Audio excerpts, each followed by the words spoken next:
వాడికి చెస్ ఆడటం నువ్వు నేర్పించావా? లేదే.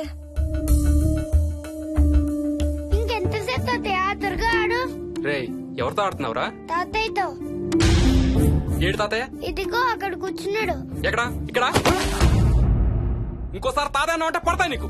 వెళ్ళు వెళ్ళి ఆ బ్యాట్ తీసుకుని రా, బయటికి వెళ్ళి క్రికెట్ ఆడదాం. నేను నీతో ఆడను పో. వికయ్ వికయ్ వికయ్. చిన్న పిల్లలతో మాట్లాడేది అలాగేనా? మరి ఇంకెలా మాట్లాడతారు? Wiki wiki. డాడీ నన్ను ఎప్పుడు తిడతాడు mummy. That's because he loves you so much baby. నువ్వంటే చాలా ఇష్టం కాబట్టి.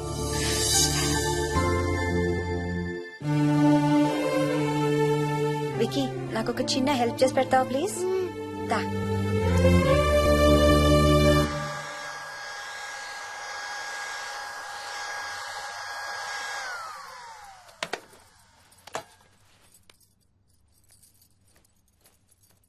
Hi aunty. Hi Vicky. Mummy మీకు బాక్స్ ఇచ్చిరమ్మంది. Thank you. రా లోపలికి రా. ఏంటి స్కూల్ కి హాలిడేనా ఇవాళ? లేదంటే నేనే స్కూల్ కి హాలిడే ఇచ్చేసాను. అంటే నేను అంకుల్ ప్లే స్టేషన్ లో గేమ్స్ ఆడుకోవచ్చా? ఓకే, వెళ్ళి ఆడుకో.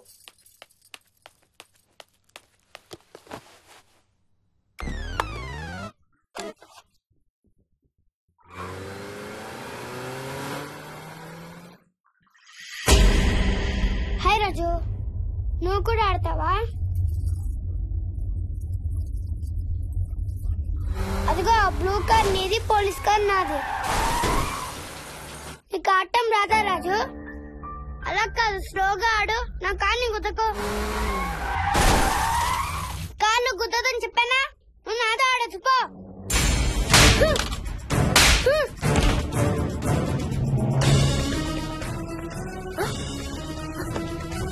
Wiki Vicky Vicky Vicky. Mummy mummy mummy Vicky, mummy రేయ్, రేయ్, అక్కడికి వెంట్రా. ఎక్కలేదు మమ్మీ. నేను దిప్పుతాను వాడిని. నువ్వు నిచ్చెన పట్టుకో. పట్టుకో మమ్మీ. రేయ్, చేయి పట్టుకోరా. ఆ చేయి కాదు, ఈ చేయి. మెల్లగా. దిగు. మెల్లగా మెల్లగా దిగు. అసలు ఫ్యాన్ ఎందుకు ఎక్కవరా? నిన్న ఎక్కలేదు మమ్మీ. కెప్టెన్ రాజేంద్రన్ కొట్టెక్కిచ్చాడు. రాజు గీజు అని అబద్ధాలు చెప్పావు, చంపేస్తాను. పదింటికి. సారీ మోహిని. ఓకే. అసలు స్కూల్ వెళ్ళకుండా నువ్వు డాడీ రాని బాగా పడతాయి నీకు.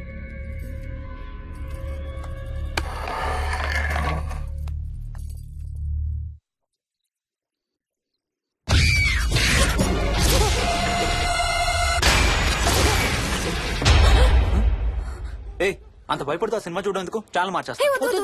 నేను చూడాలి. Typical ladies. హారర్ సినిమాలంటే భయం, కానీ అవే చూస్తారు. మోహిని, నీకంతగా భయపడాలనిపిస్తే కాసేపు ఆ టీవీ ఆఫ్ చేసి మీ అత్త మొహం చూడు. భయంతో పాటు జ్వరం కూడా వస్తుంది.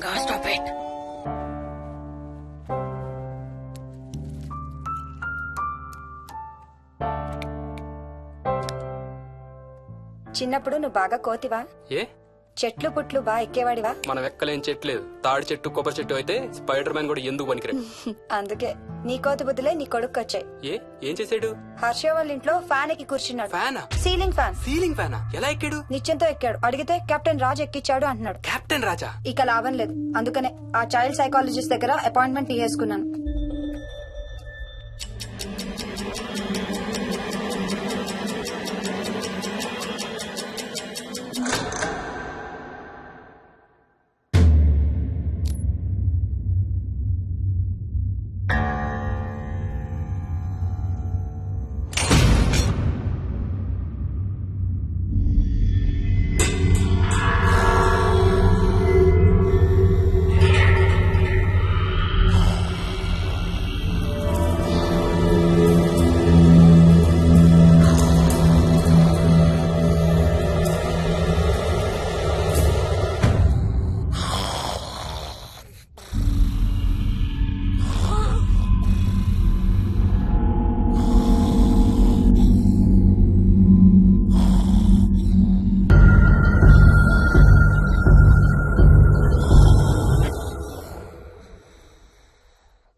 ఇది స్ప్రే చేస్తే నొప్పి తగ్గిపోతుంది అత్తయ్య. పోనీ టికెట్స్ క్యాన్సిల్ చేస్తానమ్మా, కొంచెం నొప్పి తగ్గాక 2 రోజులు ఆగే వెళ్తురు గానీ. మా టికెట్ల సంగతి సరేరా, మీవి ఇంటర్నేషనల్ టికెట్స్. లాస్ట్ మినిట్ లో క్యాన్సిల్ అంటే బోల్డ్ అంత పోతుంది. మీ అమ్మ సంగతి నాకు వదిలే, ఇంటికి తీసుకెళ్లి నేను చూసుకుంటాగా. నానా. మొలిగించాలు గాని ట్రైన్ టైం అవుతుంది. లేవే లే. లే. అసలు నువ్వు రాత్రిపూట నడవకుండా మంచానికి గొలుసులేసి కట్టేయాలి. పగలబండి కాబట్టి సరిపోయింది. అదే ఏ రాత్రి ట్రైన్ అయితే బెర్త దిగి ఎటో పోయేదానివి, ఏ తలుపో తీసుంటే గోవిందా గోవిందా. అబ్బా నువ్వు ఊరుకోనన్నా, అసలే అమ్మ నొప్పితో బాధపడుతుంటే. బాయ్ మోహిని, అక్కడ ఫ్లైట్ దిగాక ఫోన్ చెయ్యమ్మా. అలాగే అత్తయ్య. బుచ్చయ్య అయ్యా. వస్తాం. మా వాళ్ళని జాగ్రత్తగా చూసుకో. సరే అయ్యా. యాదమ్మా వస్తాం. అలాగేనయ్యా. బాయ్ మోహిని. బాయ్ మావయ్య, happy journey. Bye. Thank you అమ్మా. Hyderabad to Paris 10 hours journey. First class seats beds లా ఉంటాయి. ఆలోచించు మరి. అసలు ఆ క్షణం గురించి నేను ఆలోచించని క్షణమే లేదు. ఆ బెడ్స్ లాంటి సీట్స్ మీద నువ్వు నేను, అబ్బా తలుచుకుంటే నా ఒళ్ళంతా వేడెక్కిపోతుంది. ఏంటేంటి? మ్మ్. కావాలంటే ఒక్కసారి టచ్ చేసి చూడు. ఏ ఇప్పుడా? మ్మ్. ఇప్పుడే. టచ్ తో ఆగలేనేమో. అయితే మానే.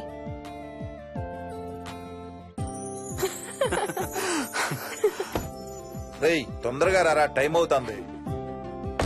సరే వెళ్ళు, నేను ప్యాకింగ్ స్టార్ట్ చేయాలి. ఇవాళ ఏం కలరు? Stop it Harsha. రోజు పొద్దున్న ఏం తింటావు? ఇడ్లీ. రోజు ఇడ్లీనా? ఇంకేం తినవా? అవును డాక్టర్, ఎప్పుడు ఇడ్లీయే కావాలంటాడు. అప్పుడప్పుడు కాన్ఫ్లెక్స్ తింటాడు. ఇటు తిరగమ్మా. రోజు పాలు తాగుతావా? పాలంటే నాకు ఇష్టం లేదు. పెరుగన్నా తింటావా? పెరుగు కూడా నాకు ఇష్టం లేదు. అయితే ఏమిష్టం నీకు? చాక్లెట్స్. ఆ, ఇదిగో తీసుకో. ఇంకోటి ఇస్తారా అంకుల్? మా తాతయ్య కూడా ఇవ్వాలి. అవునవును మర్చిపోయాను. ఇదిగో. Thank you. ఇంతకీ మీ తాతయ్య ఎక్కడున్నారు? బయటే కూర్చున్నారు. సరే అయితే వెళ్ళి మీ తాతయ్యతో ఆడుకో. Sir thank you. మీకు మీ బాబు గురించి చెప్పే ముందు నేను ఈ మధ్య డీల్ చేసిన ఒక కేసు గురించి మీకు చెప్పాలి. ఈ అమ్మాయి పేరు కల్పన. ఇప్పుడు 18 ఏళ్లు. తనకు 10 ఏళ్ల వయసులో నా దగ్గరికి తీసుకొచ్చారు. రాయడానికి చదవడానికి బాగా ఇబ్బంది పడేది. 10th స్టాండర్డ్ 3 సార్లు అన్ని సబ్జెక్ట్స్ లో ఫెయిల్ అయింది. తనకి చదువు రాదనే డిప్రెషన్ తో ఆత్మహత్య కూడా ట్రై చేసింది. అలాంటి అమ్మాయి సడన్ గా ఒక రోజు పుస్తకాలు తీసుకుని రూమ్ లోకి వెళ్లి గంటలు గంటలు చదవడం స్టార్ట్ చేసింది. 10th స్టాండర్డ్ 96% తో పాస్ అయింది. ఎలాగమ్మా అని అడిగితే వాళ్ళ నాన్నగారు రోజు వచ్చి చదువు చెప్పి హెల్ప్ చేశారంది. నిజానికి ఈ అమ్మాయి నాన్నగారు తను పుట్టకముందే చనిపోయారు. చదువు దారిలో పడ్డాక కల్పనకి వాళ్ళ నాన్నగారు కనబడ్డం మానేశారు. ఈ కేస్ గురించి మాకు చెప్తాను. ఇది కల్పన చిన్నప్పుడు తీసిన ఎక్స్రే. ఇది వికీ ఎక్స్రే. ఈ రెండిట్లోనూ ఈ చిన్న బ్లాక్ స్పాట్ చూసారా? దీన్ని యాంటీరియర్ ఫాంటనల్ అంటారు. పుట్టుకతో చిన్నపిల్లలందరికీ తల మీద ఉండే మెతక భాగం 2 ఏళ్లకి 98% దాకా క్లోజ్ అయి ఒక 6 ఏళ్లకి కంప్లీట్ గా గట్టిపడిపోతుంది. కానీ విక్కీకి 7 ఏళ్లు వచ్చినా ఇది ఇంకా క్లోజ్ అవ్వలేదు. వేల సంవత్సరాలుగా హిందువులు బౌద్ధులు ఈ మెతక భాగం కింద సహస్రార చక్రం ఉంటుందని నమ్ముతారు. బాడీలో ఉండే అన్ని చక్రాలలో మానసిక ఎదుగుదలకు కావలసిన అతి ముఖ్యమైన చక్రం. ఈ చక్రాన్ని ఒక స్పిరిచువల్ గేట్వే అని కూడా అంటారు. మెడికల్ సైన్స్ కూడా దీన్ని యాక్సెప్ట్ చేసింది.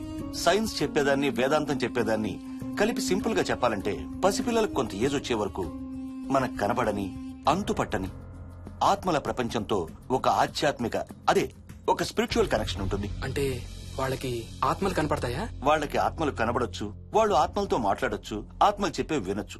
కల్పనకి ఎప్పుడైతే గట్టిపడిందో తనకి వాళ్ళ నాన్నగారు కనబడ్డం మానేశారు. విక్కీ విషయంలో కూడా అలాగే జరగచ్చు అనుకుంటున్నాను. వావ్, ఏంటి నమ్మలేకపోతున్నారా? సబ్జెక్ట్ చాలా హెవీగా ఉంది. Sorry, no offence. కొంచెం నమ్మలేనట్టుగానే ఉంది సార్. మనకు అర్థం కాని చాలా విషయాలు కొంచెం నమ్మలేనట్టుగానే ఉంటాయి. దయ్యాలను చూసినప్పుడు కుక్కలు మురుగుతాయంటారు. సునామీలు భూకంపాలు వచ్చేటప్పుడు జంతువులకి పక్షులకి ముందే తెలుస్తాయంటారు. వాటికి మనకు తెలియని ఏదో సెన్స్ ఉంది. అలాగే చిన్నపిల్లలకు కూడా వాళ్ల ప్రపంచం గురించి మనకు చాలా తక్కువ తెలుసు. కొన్ని బ్లైండ్ గా నమ్మాలంతే. విక్కీకి వాళ్ళ తాతగారు నిజంగా కనబడుతున్నారా లేక అలానే ఊహించుకుంటున్నాడా అనేది మనం నమ్మేదాన్ని బట్టి ఉంటుంది.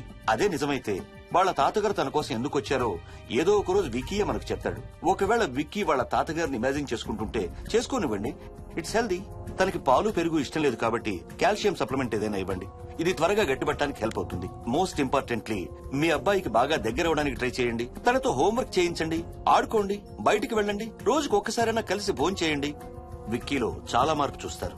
చాలా బాగుంది, తీసుకో. అయితే నేను తినేస్తా. వికీ దా.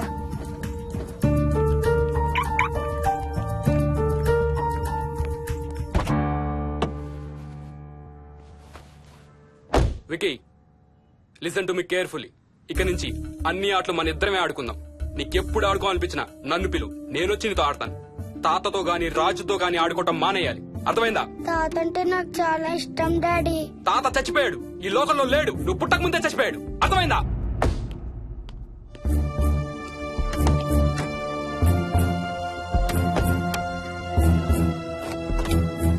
డాడీ, ఏంట్రా?